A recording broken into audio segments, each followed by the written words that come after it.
Baiklah kelas, kamu akan bekerja di dalam kumpulan dan seterusnya membuat pembentangan tentang tokoh kemerdekaan Malaysia. Kamu perlu gunakan teknologi untuk membantu penyelidikan kamu.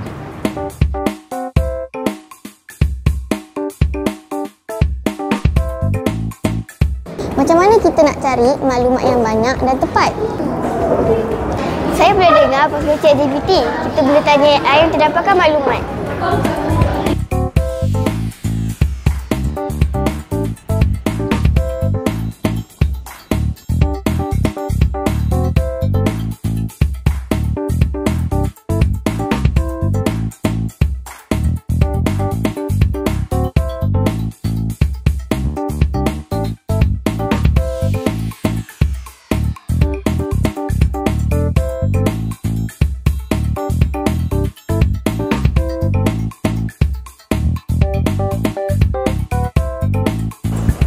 Wow, cepatlah kita dapat jawapan.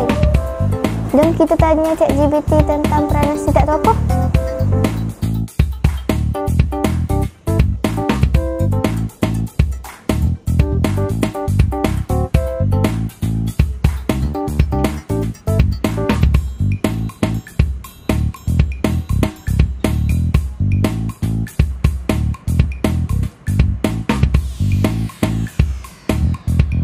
Kita kena buat slide menarik, tapi saya tidak tahu guna PowerPoint dengan baik.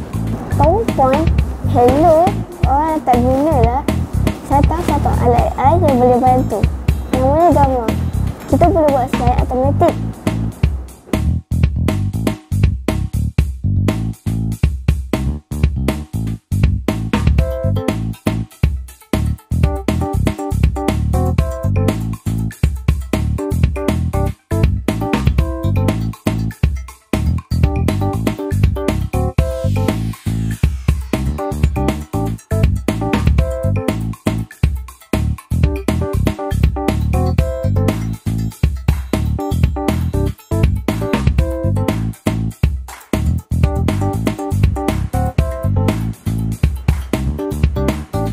Wow, Gamma siap buatkan mereka bentuk slide yang cantik.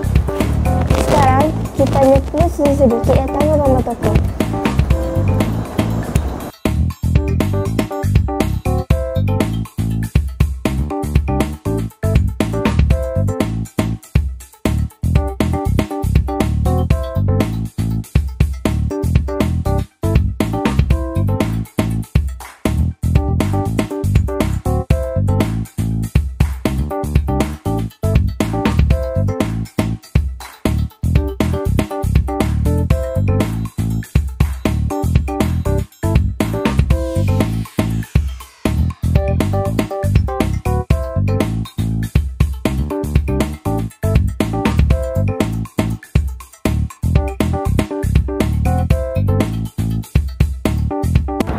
Baiklah kawan-kawan, siapakah Tunku Abdul Rahman?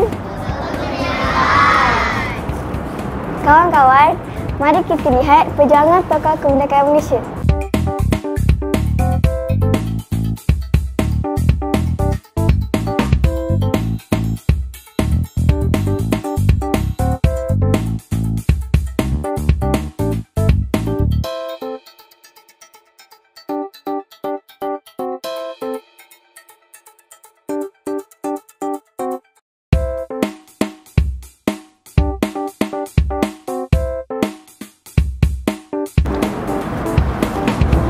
Terima kasih kepada ChatGPT, kami dapat maklumat dengan cepat. Dan dengan Gamma, chat kami jadi lebih profesional. Jadi, gunakan teknologi yang bijak untuk berjaya. Bye!